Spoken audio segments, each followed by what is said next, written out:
दूसरा केस है हमारे पास डिस्चार्जिंग का कैपेसिटर का, और डिस्चार्जिंग कैपेसिटर में जो सर्किट कुछ इस तरह से दिखेगा आपके पास। तो बैटरी वहां से हटा ली गई है और सिर्फ हमने स्विच इसको कनेक्ट कर दिया इस वाली वायर को। तो अब जो कैपेसिटर में जितना चार्ज होगा वो अपनी जो एनर्जी डेसिपेट चार्ज एक प्लेट से दूसरी प्लेट पे आसानी से जा सकता है।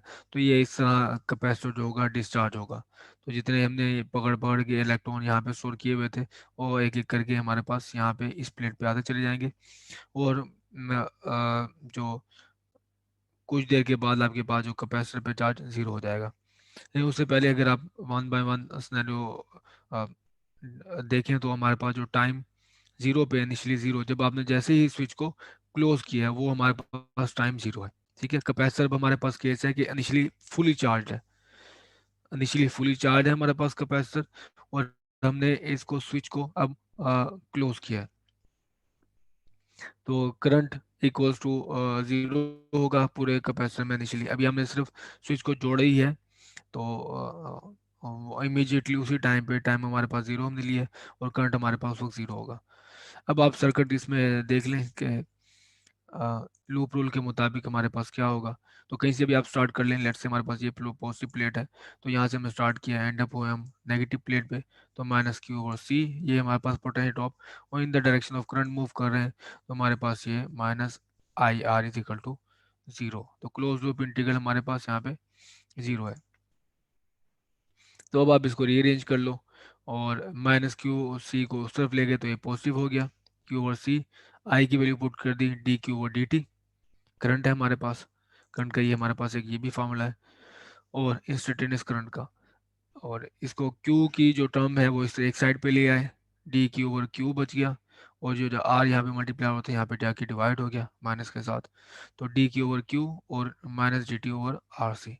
अब आप अगर अभी इसे इंटीग्रेट करें, वो इंटीग्रेट यहाँ से करेंगे हम कि चार्ज इनिशियली मैक्सिमम था, इनिशियली फुली चार्ज था, तो हमारे पास जो इनिशियल कंडीशन है उस पर मैक्सिमम चार्ज आएगा। हम किसी भी चार्ज की किसी लेटर टाइम के लिए इतने टाइम के बाद ये इतना चार्ज रह जाएगा, तो उसके लिए हम देखना चाहते हैं कि एक्सप्रेशन क्या है। अगेन लिमिट्स कुछ इस तरह से हैं कि इनिशियली हमारे पास जो कैपेसिटर फुली चार्ज है, सर्टेन इतने टाइम के बाद चार्ज इतना रह जाएगा। ठीक है, स्मॉल क्यू।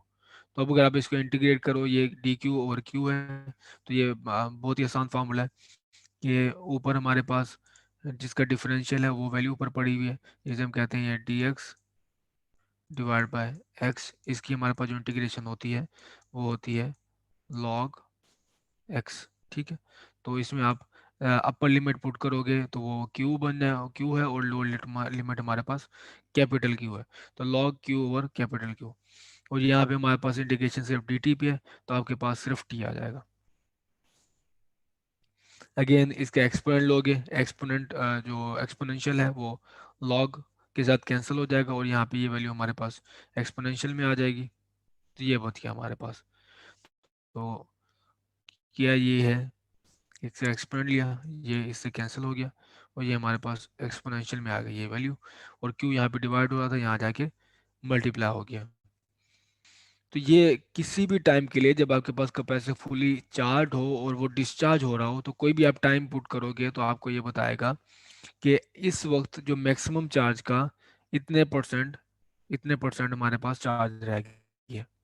तो कि हम दोबारा मैं रिपीट कर दूं, चार्ज कैपेसिटर इनिशियली चार्ज है, और हमें ये इक्वेशन ये बता रही है कि आप जब उसकी डिस्चार्जिंग हो रही है तो आप इसमें टाइम पुट करें, तो आपको ये बताएगा कि इतने टाइम के बाद मैक्सिमम चार्ज का इतने परसेंट चार्ज उस पर रह जाएगा।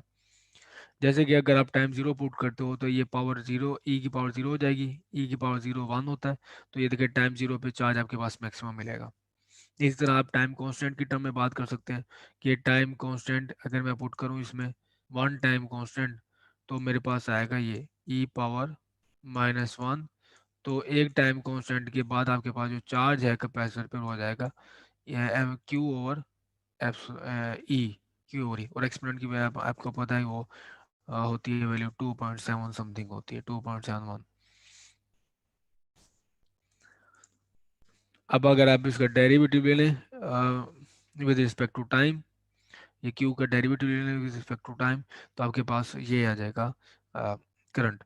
तो डिस्चार्जिंग में हमारे पास करंट कुछ इस तरह से है, minus Q over R C E bar minus T over R सी।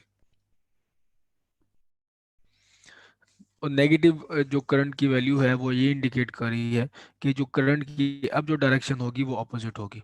ठीक है, करंट की जो अब डायरेक्शन है वो ऑपोजिट होगी, जो कि चार्जिंग के दौरान थी। अगर हमारे पास चार्जिंग के दौरान जो करंट की डायरेक्शन ये थी, ये डायरेक्शन थी, क्या कहते हैं इसे, एंटी क्लॉकवाइज, तो डिस्चार्जिंग के दौरान करंट की हमारे पास डायरेक्शन ये होगी।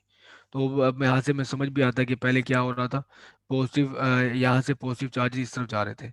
ठीक है, पॉजिटिव चार्ज यहाँ से इस तरफ जा रहे थे, और जब आपके पास डिस्चार्जिंग हो रही है तो आपके पास पॉजिटिव चार्ज यहाँ से इस तरफ ऑपोजिट जा रहे हैं।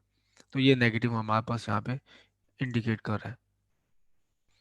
चार्जिंग में और डिस्चार्जिंग में जो दोनों इक्वेशन है चार्ज की, वो आप फिजिकली इन इंट्यूशन से कि वो चार्ज इनिशियली ज़ीरो है या चार्ज इनिशियली मैक्सिमम है, इस इंट्यूशन से आप याद रख सकते हैं।